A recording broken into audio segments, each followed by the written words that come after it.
Hey, this is Chad Lack, your host for the Cage Rage podcast. You're back with us today. Co-host and fight analyst Miguel Iterati is with me as usual from Costa Rica. Miguel, how are you today? Terrific, Chad. Here we go again. Another Cage Rage podcast. Glad to be here. And we're going back for part two of Tito and Chuck. This upcoming fight that, we're going to dedicate some time to, even though we probably really shouldn't dedicate some time to it if we hold true to our goal of trying to be good for the sport. Man, we've had a lot of problems on whether or not we're going to go with this. And here's what ultimately convinced us that we were going to go with the Ortiz-Chuck fight. And not only are we going to go with it, but we're going to make it a three-part series. I've got some very old footage, 15 years old in fact, of Tito and I sitting down having a conversation, an interview that Tito gave me for having a seminar for him in Indianapolis in probably 2003 or 4, before he and Chuck had ever even been scheduled to fight. And so we're going to dig that up, and we're going to play that for the audience before the fight happens. So we've only got a few days left to do it. Our editor-in-chief is taking care of making all of this happen, so we're trying to do our part. We're going to do 3 parts, so stay tuned for all of that. So Miguel, today we're going to start out by talking about how Cheeto, the Cheeto. Yeah, he's cheesy, all right. Listen, I love Cheeto. Fuck. Okay. I love Tito Ortiz. I really do. He's a great guy. But man, I can't stand the character he plays on TV. It comes off as contrived, and he stumbles all over himself like I just did. The only difference is I don't get paid millions of dollars to do this. I don't get paid anything to do this. Crowdfund us, please, please. Subscribe below, please, please. So, look, we're not making any money to do this. We do this because we love our sport, and we want to do something to save what we've done and to acknowledge the people that we've known along the way. And Tito's one of them, and he certainly deserves his kudos for all of the great things he's done. But God damn, it's hard to watch. It's hard to watch these guys that are, a little bit younger than us. Well, Chuck's not, but Tito is. But, at least our age or a little bit younger.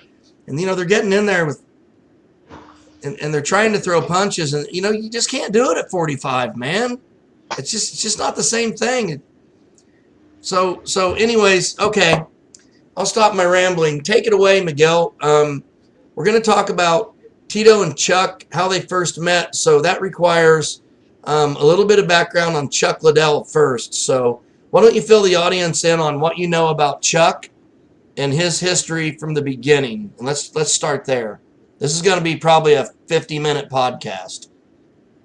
All right. Well, this is part 2 of the Cage Rage podcast, Tito Ortiz, Chuck Liddell 3 preview, so to speak.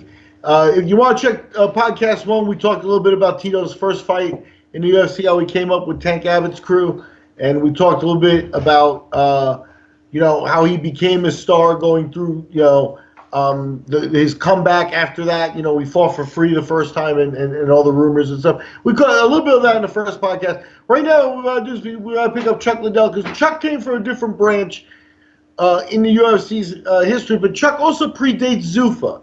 And that's important because Tito's the guy who gets a lot of credit for being the pre-Zuffa guy.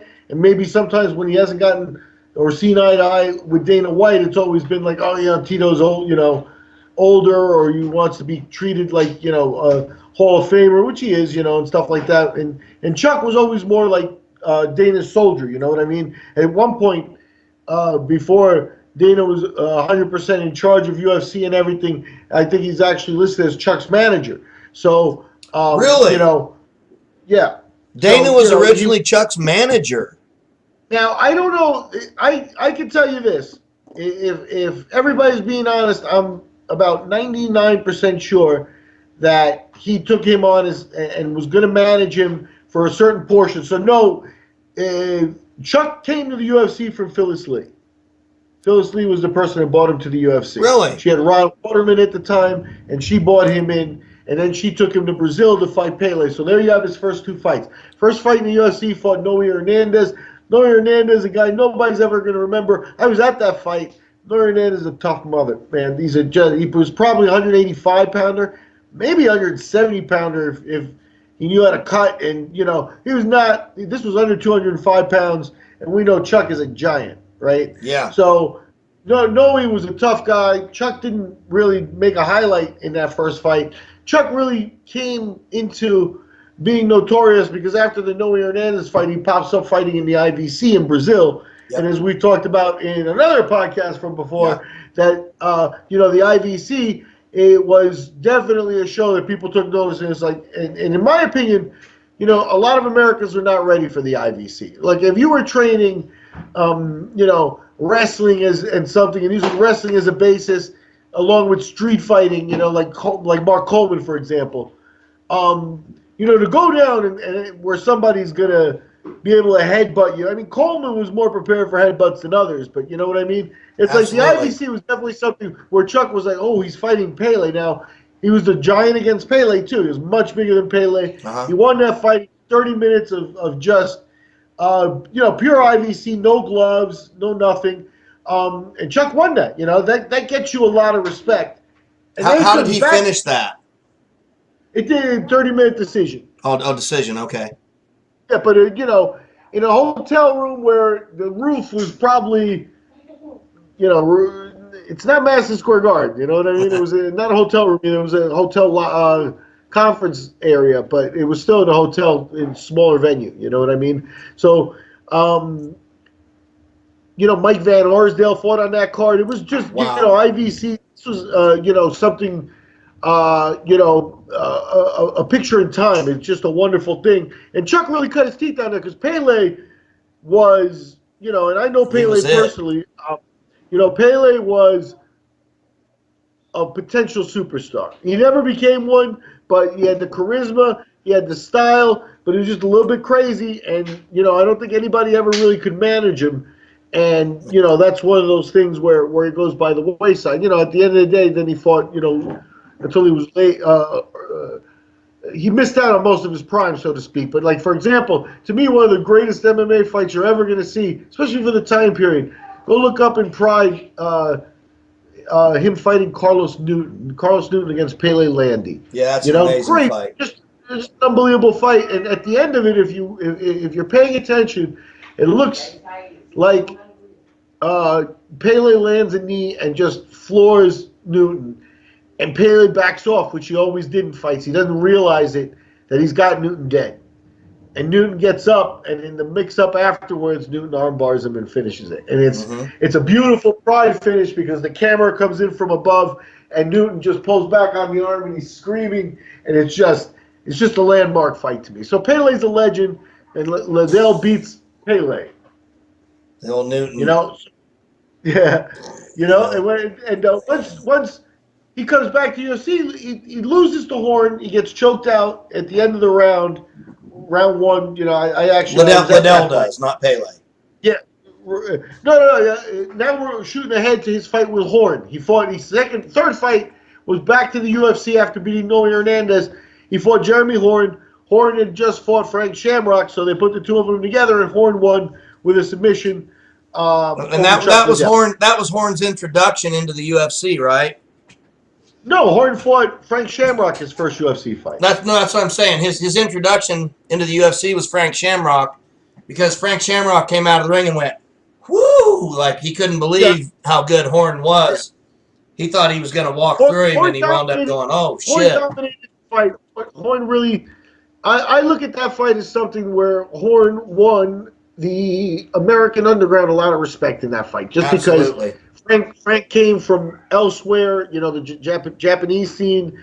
Frank was seen as and rightfully so, as a more pro athlete than some of the other guys that were around, including Horn, who was still, a journeyman moving from Oklahoma to Iowa to, looking for places to train. And, what they didn't realize is that they had a savant there. You know what I mean? Yeah.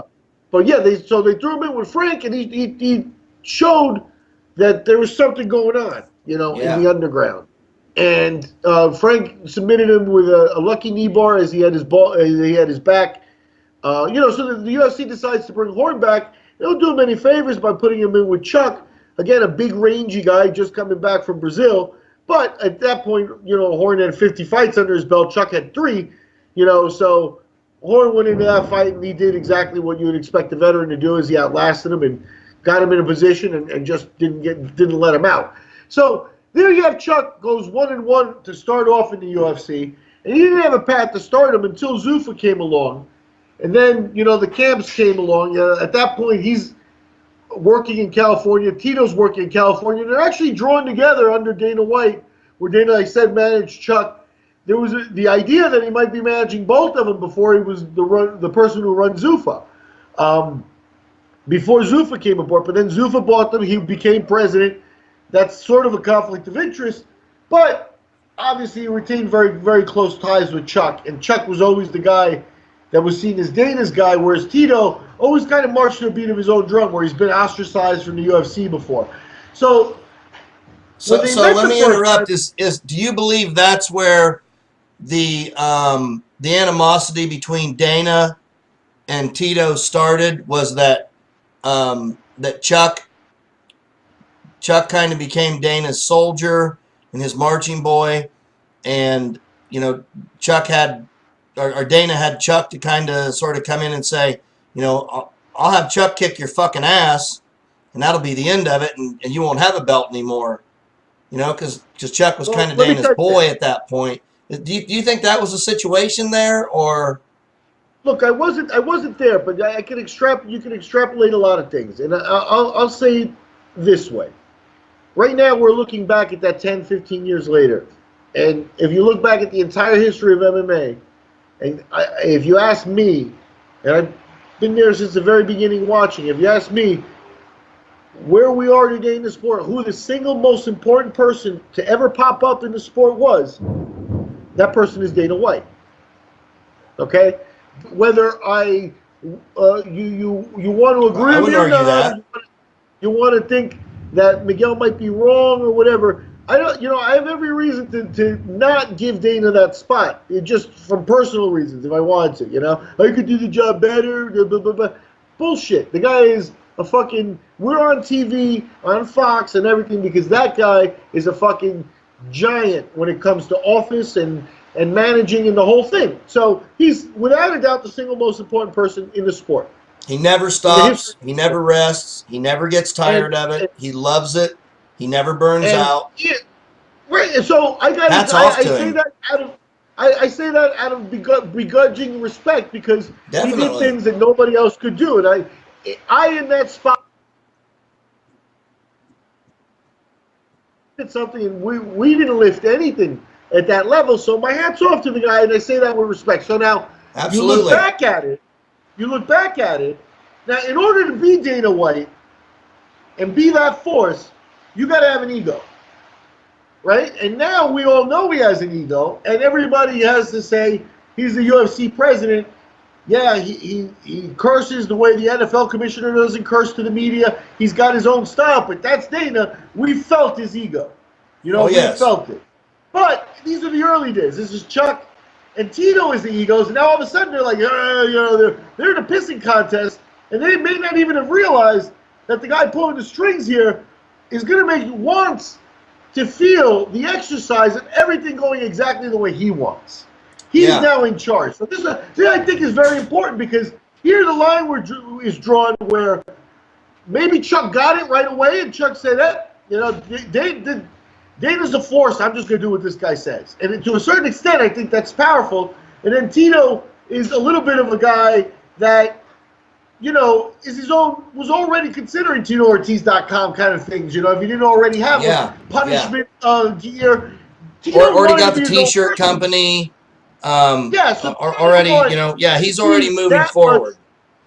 So Tito, I think, was less willing to accept a third ego in the room as they built up to that fight. So literally, it almost became 2-on-1 in that Dana definitely wanted Chuck to win. Everybody saw that. And I think I told you the reasons why. Is because you're seeing, You're seeing a nascent Chuck. You're seeing a nascent Dana. You're seeing an early Dana growing into what we see him now. But that is very much what was at play in that rivalry. So you're saying that you're seeing the beginning of the power play, which seems kind of obvious now. As you look back and put it together. I mean, hindsight's 20/20. And yeah, that absolutely all makes sense. So we're in a position historically where Chuck kind of came along. He's sort of a 50-50 fighter, really. And nobody knows what he can or can't do. When does Chuck gain the notoriety of he's the Iceman? And I mean, look, when you look at the shorts, you've got the Iceman versus, it's fire and ice and all of that. I mean, you can't have a more perfect setup as far as the the visuals are concerned.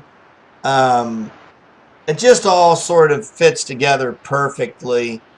I don't know. It's almost corny. It's so contrived, but it works. They sold. I think Tito said that he and Chuck combined made $140,000, and the UFC made $40 million on their first fight. I think he said that recently in an interview. And in the Golden Boy fight coming up, they've got $300 million supposedly on the line, and neither of them are taking a purse, or at least Tito's not taking a purse on this. So Tito is invested in the De La Hoya Golden Boy production, and he's counting on the pay-per-view. I don't know that the pay-per-view is going to be there, and we'll get to that later. But so let's get back to it. So when does Chuck become Chuck Liddell, the Iceman superstar that you start to see in AutoZone, doing the back, he's doing the Chuck Liddell thing, which I thought was really cheesy. And he's got the Iceman shorts on, and he's signing autographs, and he's holding a battery at AutoZone. When do you start to see that? Okay, so take me through.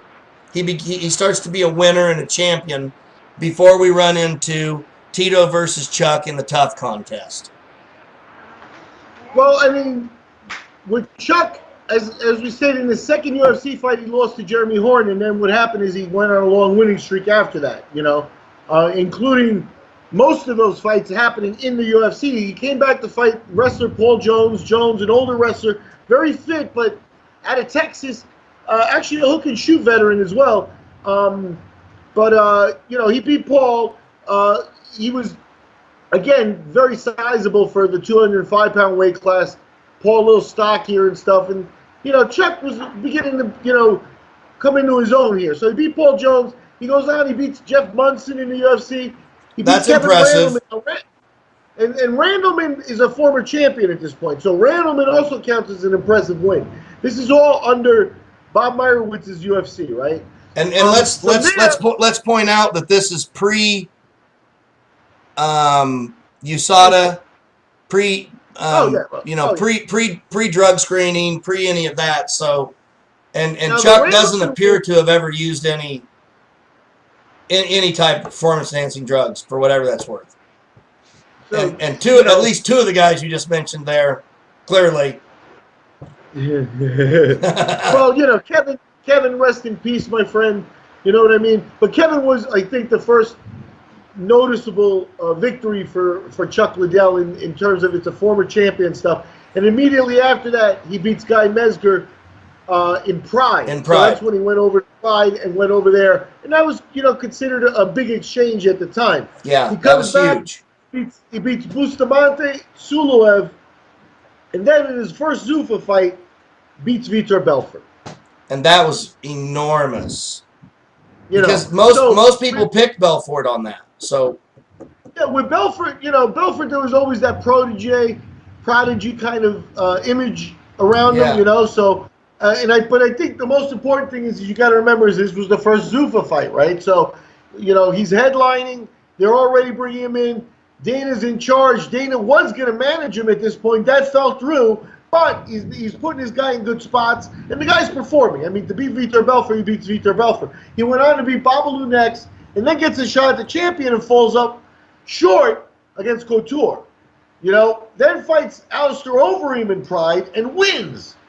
So he leaves the UFC comes back to Pride, wins there and loses to Quentin Jackson. So now here we got, we had Tito coming through the Ken Shamrock stuff and all the rivalries as Tito came up. Here's Chuck establishing his rivalries. Then he come back and get Early's horn. Here we got Quentin Jackson in Pride, and they meet for the first time. Chuck goes down and loses there, and he comes back and faces Tito Ortiz for the first time. Okay, so let's back up a little bit and let's look at Tito again.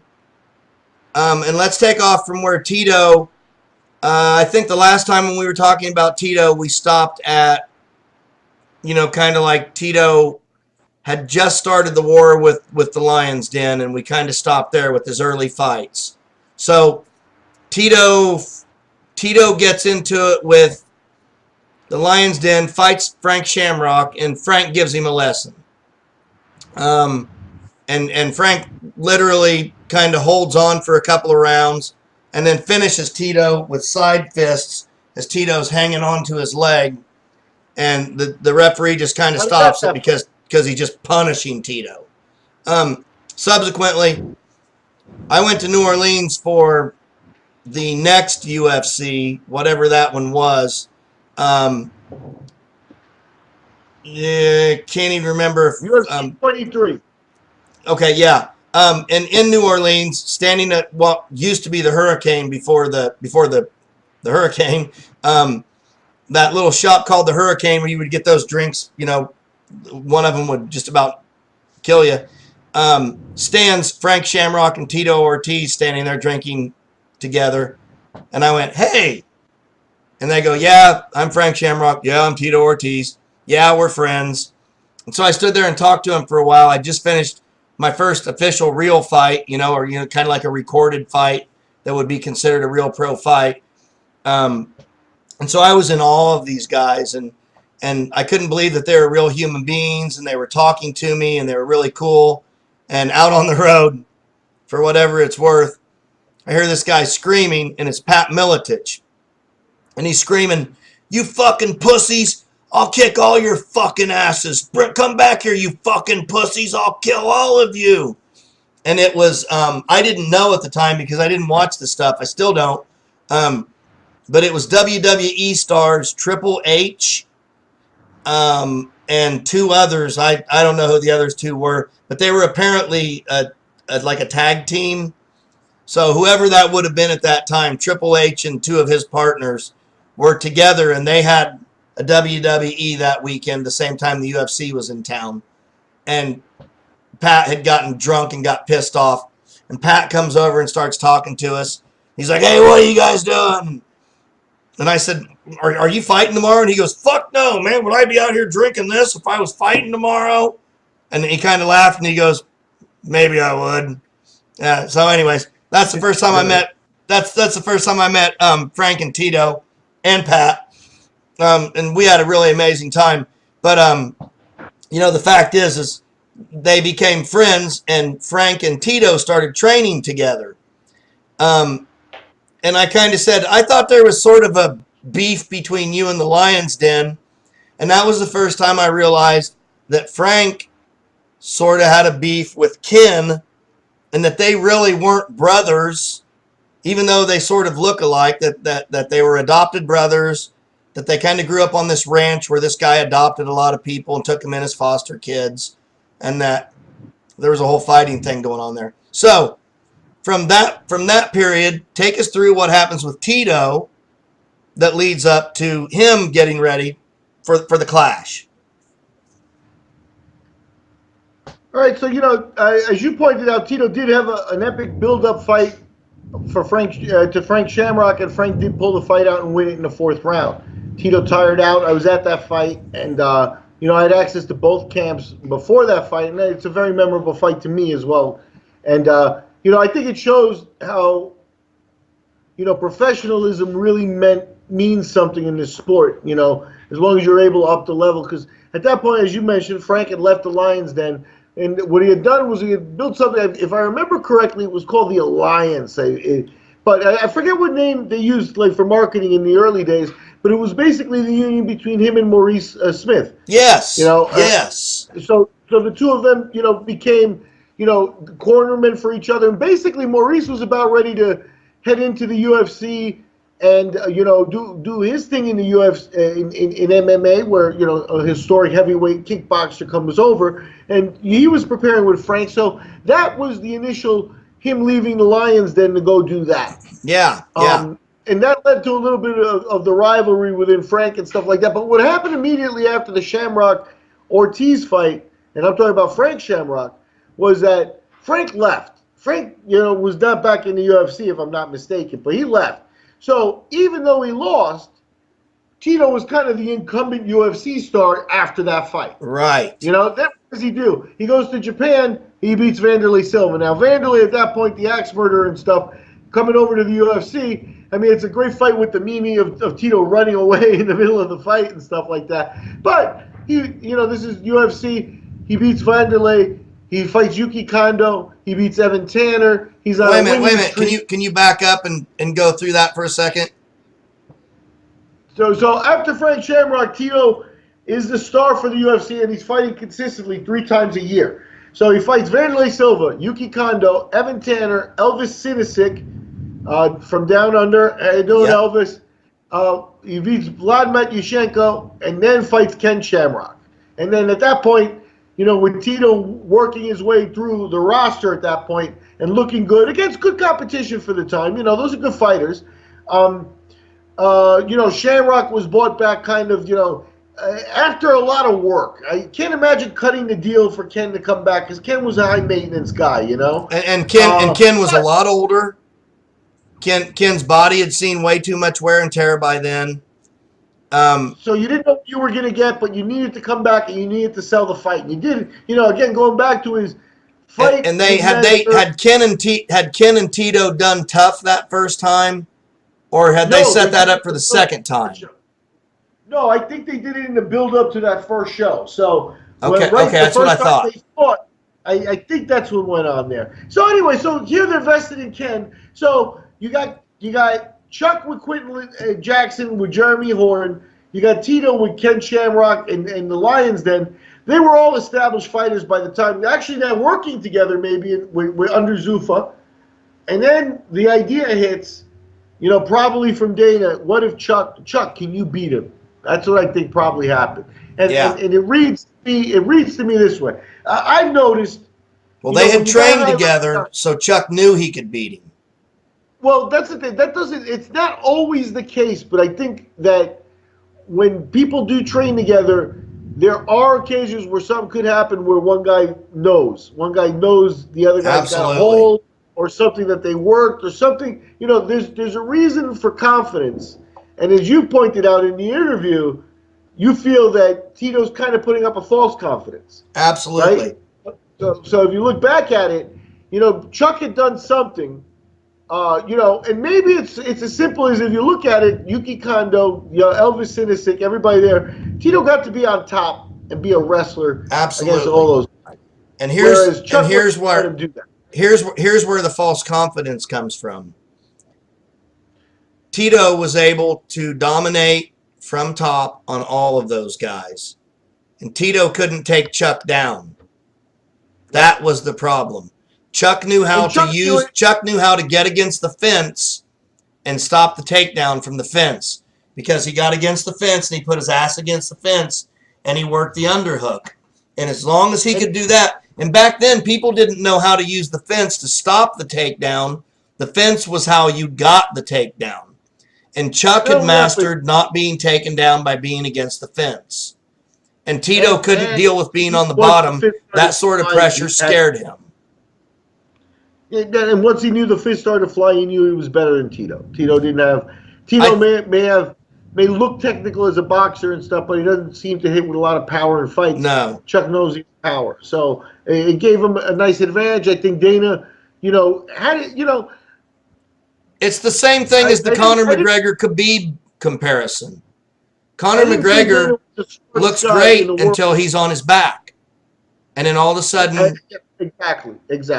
But I didn't say Dana was. Dana knows all that, and I think he edged. You got to be ready. What if Tito wins this first fight? You got to be ready to work with Tito, right? Sure. Even if it's clean up Chuck and work for another fight, right? Which they got out of it anyway. But the point is, I think they had it so that if Chuck would win, that Chuck was going to be the big star, and you kind of wonder. Because of the two now, but let's say this: neither of them is McGregor, right? Neither of them is even Rousey. So afterwards, and I'm not sure Rousey's the most charismatic. I think, like even in pro wrestling, Rousey's a person who's benefited from, being kept quiet, not doing a lot of talking and stuff. McGregor's a true ace on the mic, right? oh yes, Tito tries, and Chuck just fails, right? Chuck doesn't even try. So neither of them is real good charismatic, but is Tito the more charismatic of the two? I don't know. That's one of those questions where I wonder if Tito would have been passing out on a national television appearance the way Chuck was. He was a little more cognizant of being a star than Chuck was. I think Chuck was just a fighter first, and he, then the bells and whistles, you get used to him, right? Yeah. But I think that's what it came down to, and I think Chuck was then the big star in the UFC, and then from there you go to Rousey, and then you go to McGregor, and Chael Sonnen stop in between, as far as who they backed as big stars. As far as microphone work is concerned, in the UFC or anything else, the first real microphone work we had in the UFC has to be Chael. He's the first real mic skills we ever had. Yeah, at a certain level, yes. You had some, you guys who work for them on a smaller level, right? But yeah, no, when you're talking about the big ones, you went from Chuck, I think, to Chael. But you got Chuck. So you got Chuck, now the star of the UFC because of his win over Tito, and boom, from there, it's all big. So now here's what happens here: Bellator comes in. And they're going to count on your memory for this. Now, unless, and I'm sorry, it's not even Bellator. It's Golden Boy. It's the geriatric route, so it's like you kind of think this should be on Bellator. Well, it's not even them. It's Golden Boy. But now, this is what's going to be interesting. Will Golden Boy have any type of media or release package that references or states UFC fighters or shows clips of the first fight? Because they can't do any of that without the UFC's permission, right? And they're going to be a big, So is that going to happen, or are they counting on the memory of this fight to be enough to sell the thing? They sure have referenced it a lot. They've said UFC, dozens of times. But can they show? Can they show it? No way. Is UFC allowing them to? No. Not unless the UFC has some kind of deal where they go, hey, this is going to be good for us in the long run because we're going to feed fighters there that are overfill. Maybe the UFC looks at this and goes, maybe this is a way for us to feed our fighters that we don't have space for. And, let Oscar pay him. Who cares? It fulfills contracts that we've got. And I can't see that, but maybe. No, what I think what's going to happen there is years away. I think you're seeing Golden Boy put their toe into the MMA territory. You saw Dana White put his toe in there. They're both looking at each other from across the pool. You know what I mean? Yeah. So at some point they're going to be swimming together, but that I think is years away. But do you believe that Golden Boy has the?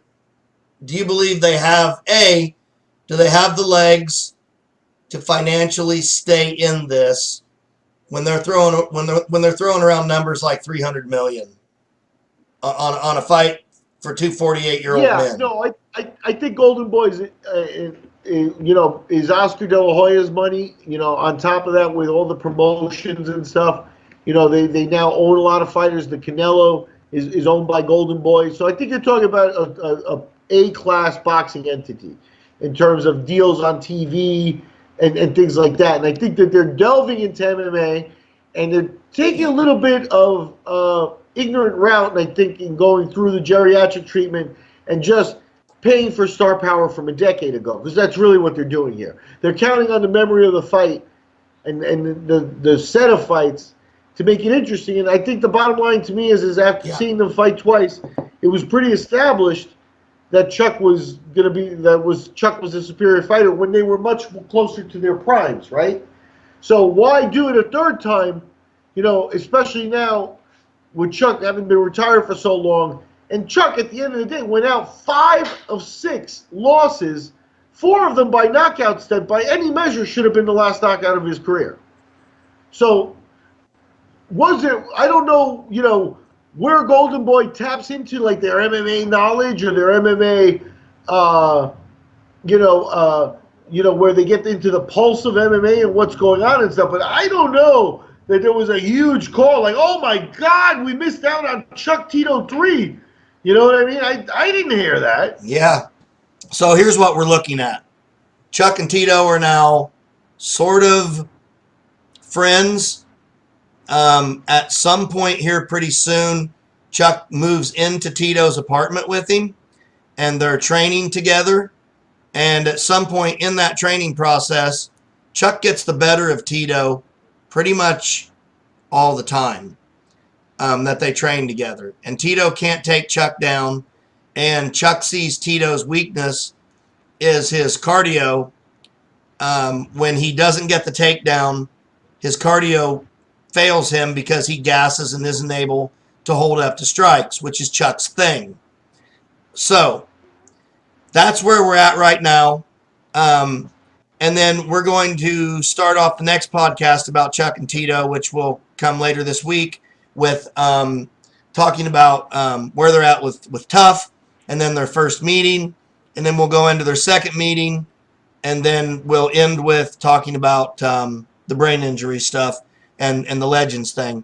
I do want to say real quickly that 8 years ago, I had put together a collage of different investors that had an interest in this, and my son was in an accident. I didn't get it done, but I wanted to do this show, and I wanted to call it simply Legends. And I wanted to do a show where I brought back guys like Mark Coleman. Randleman was still alive then. Wes Sims was no longer under contract with the UFC. And a lot of those guys that were looking to make money, who didn't have any money left, and who still had a fight left in them. And guys like Ken Shamrock still could have fought then. Frank certainly could have fought, but probably couldn't have been afforded. And Tito and Chuck could have fought and could have been afforded. Vanderlei. All of these guys were no longer under contract, or were just about out of contract. And back then, 8 years ago, all of these fights still would have been worthy of being seen. Barely. But they would have been worthy because they were fresh out. They were done with their contracts. They were still in limited fight shape and could have gotten back into fight shape, especially if we went overseas like I wanted to do and do it without USADA, where we could have had enhancement, and I think we could have had an amazing show. Having said that, that's just me talking and what I think we missed out on, and now it's just too late, and the band has left the building and the boat has sunk, but they're doing it, and I wish them the best, and I hope it works out. I think BJ Penn is right there in the mix, and I think we're going to be seeing BJ Penn pretty soon go, yeah, I think I got one more in me. And, who else is that going to be? And I think we're going to have to wind up doing a show on, who are the legends going to be that we have coming up that are going to do this, because there's a pile of them out there that see this and they go, like Quentin Jackson said. He said, I retired because I had no idea they were going to pay me this much money. Yeah. So, anything else before we wrap up, Miguel? Well, that's what Chuck and Tito Ortiz 3 is about. It's about money. It's about Golden Boy taking a step into MMA. It's about those two guys grabbing another payday. Chuck, I don't know either guy needs the money, like they're starving, like they have no money at all, and I hope that's not the case, but you can't begrudge them another payday. That's the only reason, I don't want to completely,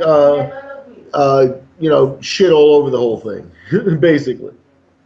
Yeah, I begrudge them nothing. We're doing the podcast, and I hope it helps sell pay-per-views in the long run, and I hope it does them well. I wish them both well, and they're good guys, and they're legends, and they deserve their spot. We will see you again. Don't forget, subscribe below. Send us money, crowdsource us. Every dollar, every penny helps. We appreciate all of it. Oh yeah, we don't even have a crowdsource set up. Never mind. Don't send us any money. We'll get to that later. No, you could do like this. You could make pretend you're like a grandma, and you could put cash in an envelope and just mail it to us. I mean, we're okay with that. That would be awesome. Send us a Christmas card with a whole bunch of money in it, and we'll split it up 50-50, and make sure you send it to my address, though. Namaste. Namaste. And metal up your ass.